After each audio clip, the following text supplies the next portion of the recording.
head coach of the Ohio State University Buckeyes, Jake Diebler, joins today's show. Jake, I know you turned down a lot, so thanks for being here. Let's kick it off with going back to last season.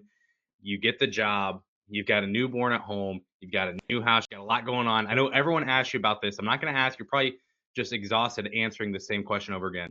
I'm going to take it a step further. I know you're busy. How do you manage your time on a day like today? How are you prioritizing? I got to worry about recruiting. I got to worry about planning for practice.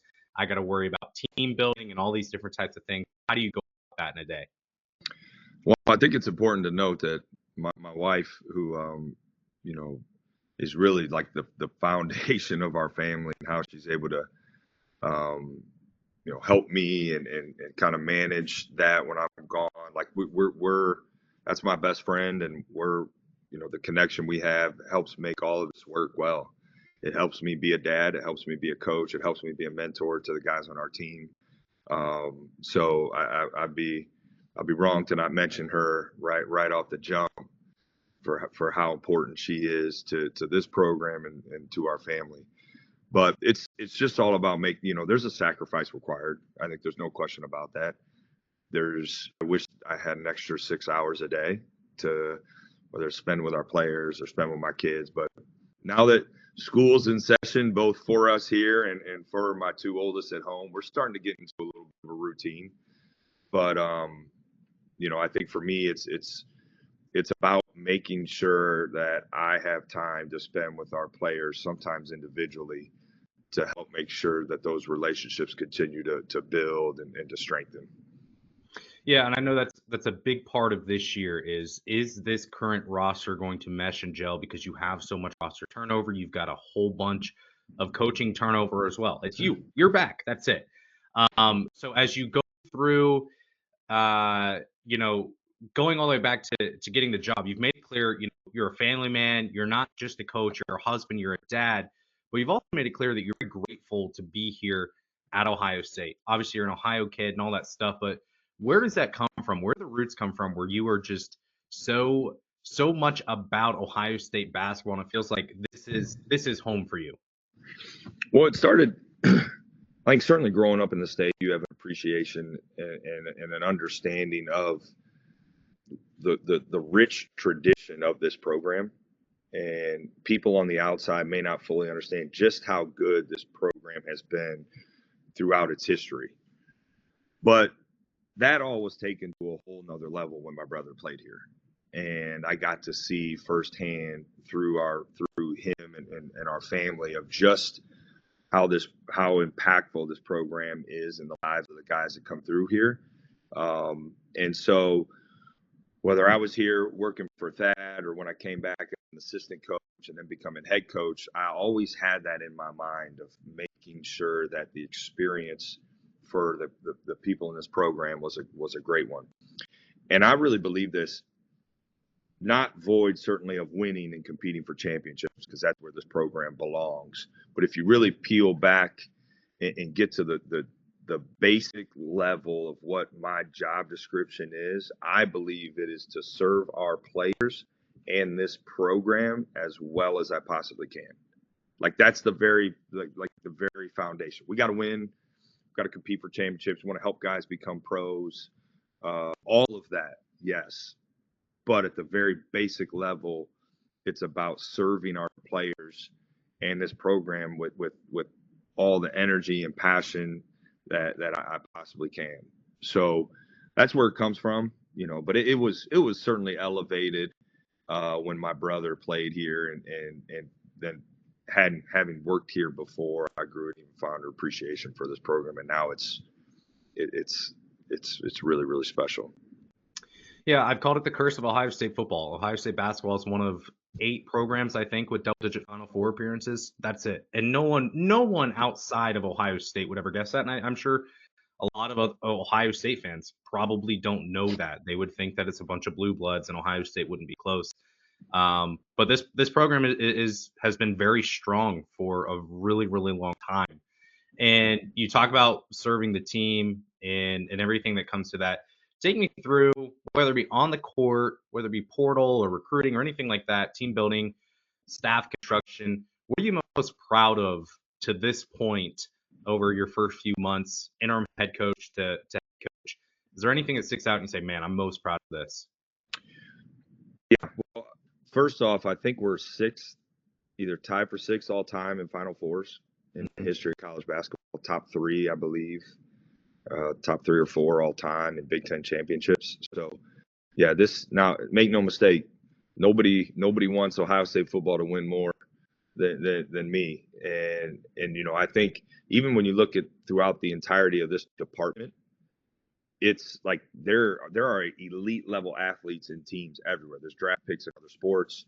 There's like national championships being won in the last handful of years in other sports. So it isn't just football. It isn't just basketball. This department is elite. And yeah, I think we're one of very, very few universities in the country who can be elite in both football and basketball and have been traditionally. So, but yeah, I'm expecting our football team to do well this weekend and throughout the course of this season, and we're rooting hard for them. And Coach Day's been great with me personally since being in this position, and I've really just enjoyed building that relationship with him. But to get back to the other part of your question, I think the thing I'm most proud of is assembling a great group of people. Certainly, we needed talented players. I feel like we have that on this roster. We needed talented staff members. I feel like we have that.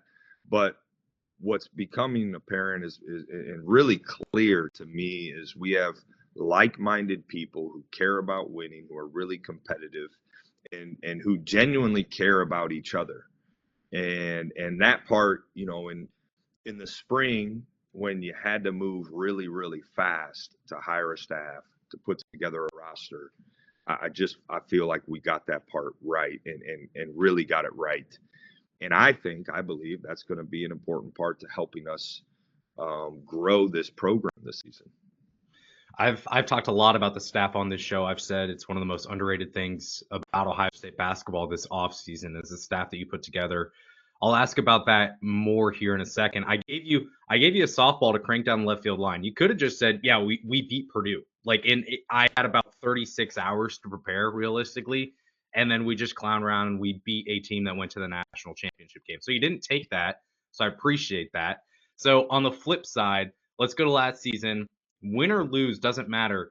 Is there a decision that you made or anything like that you'd say, man, if I could go back and change the way I game plan for this game or a substitution or anything like that rotationally, anything you'd go back and say, man, this one thing sticks out to me?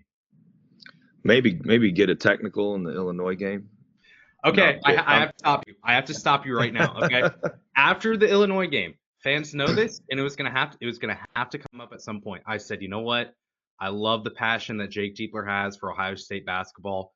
My concern is the floor presence, you could say, because I said straight up, I said, how in the world did we get out of that game and Jake Diebler didn't get teed up? I mean, Terrence Shannon Jr. is flopping all over the floor, and nothing's happening. And I'm watching on TV, so maybe you are getting at the refs at some point. Well, I think some of that, and listen, the experience of the officiating in our league is really, really good. And I think some of that was we and I'm gonna probably say me and Coach Underwood got away with a little bit more than we may have gotten in a regular season game because of the stakes and because of the tournament. So I think they were a little forgiving in that regard. It certainly wasn't for lack of intensity, but part of the problem was the game was so close we couldn't afford to give away points or a possession, and that's part of it too. Maybe earlier in the game, but I felt like at the end of the game, we couldn't afford to give away any easy points or possessions. So you had to toe that line. But I think the line was a little further out than normal, so that might be why. No, I say getting technical and just because I think that the experience of the Big Ten tournament, both those games, honestly, was great. It's great for me personally, but also, it was great for that group that we finished the season with last year because we were playing for something. Those were very meaningful games. Now, we got to play other meaningful games being in the NIT after that, but it was a great experience. And I felt like the connectedness, the way we prepared, everything was really, really high level. Yeah. Yeah, that Illinois game was very frustrating as an outsider watching that, and you're definitely right. You can't go give away points there toward the end. It was getting so tight. But it's funny you mentioned that because that was the one game that I think of where I'm like, man, I wonder what would have happened. But I guess, You we'll would never have you know. would have been on here criticizing me for getting a technical at the end of the game. That's what you would have been At the doing. end of the game, I probably would have. I would have said that's not the time or place. Let's do this in the first half. My major frustration was the officiating in regards to Terrence Shannon Jr. And you can't comment on that. I can. It's my podcast. It doesn't look good for you to do it, but I'll do it. I'll do it on your behalf. But we can move on from that. You mentioned your staff. So how did you go about building a staff? Because I love it. I love the pieces that you've added. I think that this is an excellent support staff that you have. So you're named head coach. Obviously, you know a lot of these guys. You're making calls. Did you decide, I need this person who can help me in this area, this person can help me in this area? How did you kind of brainstorm what you want your staff to look like? I think putting a staff together is a lot like putting a team together. You have to have the pieces need to fit. But there were a couple things that for me that like I was looking for. One was shared values and an alignment of kind of who I am, what I believe in, and what I think is important, which is ultimately growth and development of our players. So I was, looking at hiring people who had a proven track record of helping players grow and develop both on and off the court. That was really, really important to me. Then I was looking for like not just experience, but winning experience. And when you look at the five assistants, you have Joel Justice coming off of a Final Four, had been multiple long tournament runs in his career. Dave Dickerson won a national championship, multiple Final Fours in his career. Jamal Walker was coming off the best stretch in the history of Grand Canyon, helped build that. Taylor Battle coming off the best stretch in the history of Northwestern basketball. He had helped build that. And Luke Simons was at Baylor, which has been operating, since really for some time now as one of the top programs in the country, led by Scott Drew. So, and I also feel like you're getting a little bit of Scott Drew knowledge in hiring a guy like Luke Simons, a little bit like what Chris Collins has done at Northwestern. It's been really impressive. So you're getting a little bit of that knowledge in hiring Taylor Battle, and so I just thought that was that those things I were looking for. I wanted to make sure we got the winning experience and the development track record. Then it was about those aligned values. So and it has to fit. I think different guys on our staff have different strengths. All of them are well rounded, which is important. There's no, I wouldn't say like there's any specialists necessarily. They're all really well rounded, but their strengths aren't the same. Mm-hmm. And that's why I think we've been able to put together a really good staff. And I've been so impressed with the chemistry that we've had as a staff and how that's kind of, I think, trickled through our program. Yeah, 100%. And talking about on the floor, clear change in pace once you kind of took over last season, and now you've got the guys who it seems like can space the floor, can run up and down the floor. You play fast, you focus on pace. It's pace with a purpose. We know you do that. Why? How did you come to that decision that this is going to be the identity of Ohio State basketball? I think it's multiple things. One, I think a lot of times I think through the lens of how I like to play and how I liked to be coached and stuff. So I try to look at it through the lens of a player, from a player's perspective. That's part of it. But I also listen.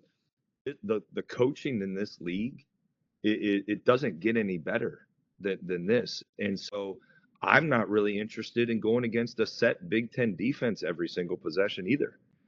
I just That doesn't sound fun to me at all. So I think we got to try to, put pressure on the defense, get them on their heels early in possessions, and it'll help us. We don't want to be reckless, but we want to play with great pace.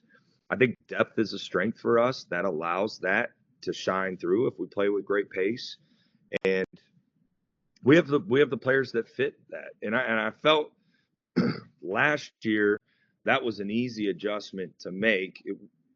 In the sense that we didn't have to completely, we have to put in a new offense, we have to put in a new defense. We could just ramp up the aggressiveness, the pace, really on both sides of the ball. Like our defensive numbers improved significantly quickly because we play with that aggressiveness. But I also think like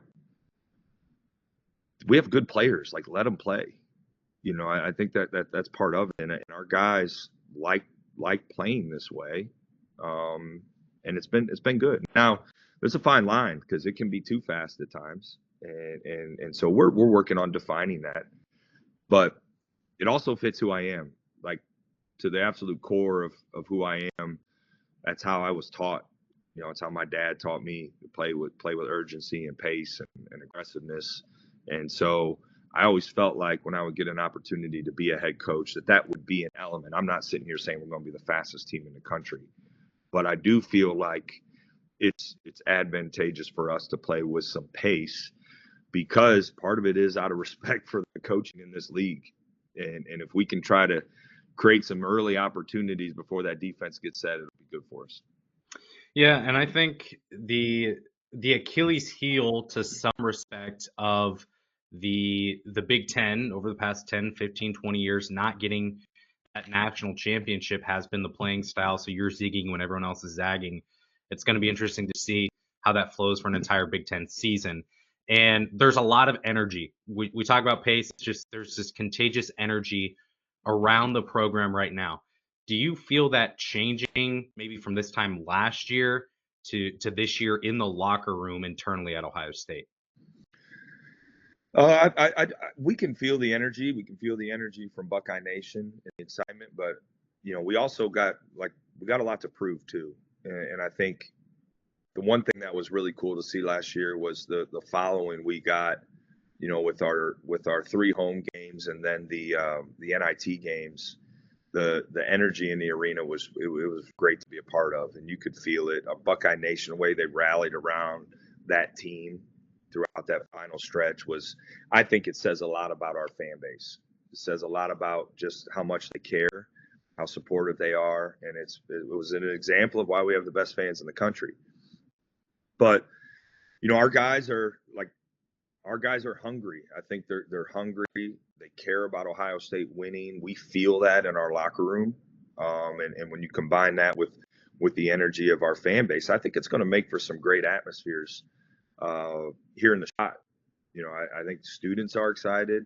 We've sensed that across campus, but we got a lot of work to do between now and our first home game, and we have to find a way to certainly bottle up that preseason energy and carry it out the rest of the season. But we got to do our part too, and that's play with the toughness and the aggressiveness and the passion that our fans deserve.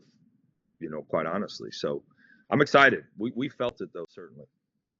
You talk about the work you've got to put in. I'll get into the last question now. I've got dozens more I could ask, but we'll end with this. So as you go into Texas, we talk about this in football all the time, kind of scripting that first drive. When you go into a game against Texas or Campbell or whoever is on the schedule next, are you able to go and say, hey, this first play we're going to run here, and we're going to go down the floor, we're going to run this, and kind of script that out? Or is it just kind of gut feel, or we feel good about these plays with this lineup against this team? How does that all work? Yeah, I think you script your first play, but after that, a lot of it becomes feel. You have an idea when you shrink your playbook for each game, essentially. Certain plays may not work as well against certain teams based on defensive schemes you're going to see. But I think you naturally shrink your playbook. You leave some room for creativity throughout the flow of a game. If you want to draw up some stuff for our guys to go out and execute that maybe we haven't shown before. But I also think, a lot of times it's about putting players in, advantage situations. It's less maybe about drawing specific plays, but creating mismatches or advantages to then allow the instincts to take over. And that's what we're trying to do. That's what we're practicing a lot. We're not practicing as much, maybe specific plays. We'll still have set plays and things, but I want our guys to get comfortable playing off of each other, playing with great spacing, and then just reading, reacting. Again, we have good players, and I think we need to empower them to play off instinct and play with confidence and aggressiveness, certainly, but finding the balance, which preseason it ebbs and flows, but finding the balance of not being reckless. I think the encouraging thing when we've statted our live play this fall, we have more assists and turnovers as a team, which is great. That's not always the case, in the preseason as guys are getting familiar with each other and you're getting in better shape and things. But we've had great assist to turnover numbers. Our field goal percentage has been good.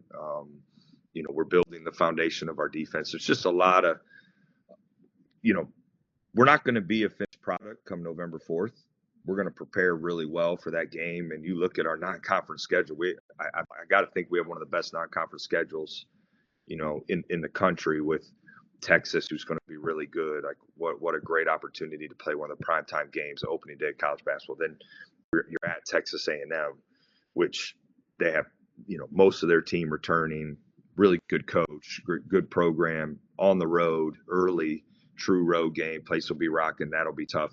Kentucky in Madison Square Garden, right? Auburn in Atlanta, which is a borderline, road game.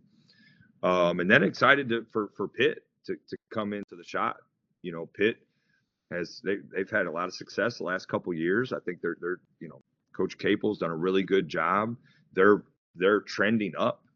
And so to get an ACC team in here, it will be a real challenge early in the season. And then, we're playing a bunch of Missouri Valley teams, which that's been one of the best mid-major conferences in the country traditionally. And so there's make no mistake, our non-conference schedule is really, really tough. But we won't be a finished product come November 4th.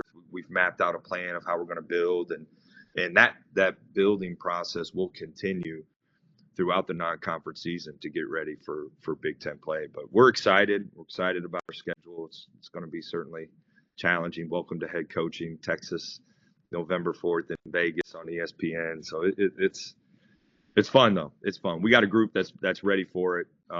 That will be ready for it. We got experienced, guards and which is a great luxury to have as a coach. So we're excited. Very exciting, Coach. Appreciate you being on the show today. We'll be rooting for you as the season goes along, and we'll let you get on to practice now and everything else you got to do today. We'll give you a part 2 for you to get some of your other questions in next time. All right.